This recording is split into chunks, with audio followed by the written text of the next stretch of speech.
són normalment força desconeguts, no? Però tot i que van guanyant cada vegada més alumnes. Per què? Perquè cada vegada l'alumne sap molt millor el que vol.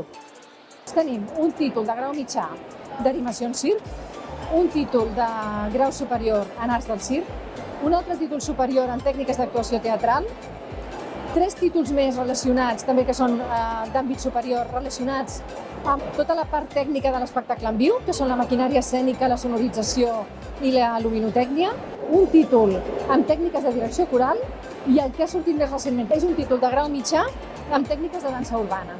És a dir, que amb aquests títols propis d'arts escèniques estem cobrint tot un àmbit que la ciutadania repetidament aquí en el Saló, quan hem vingut, ens ha dit si hi havia titulacions corresponents i hem anat donant sortida, ni que sigui en l'àmbit català, en l'àmbit autonòmic, hem anat donant sortida a totes aquestes peticions.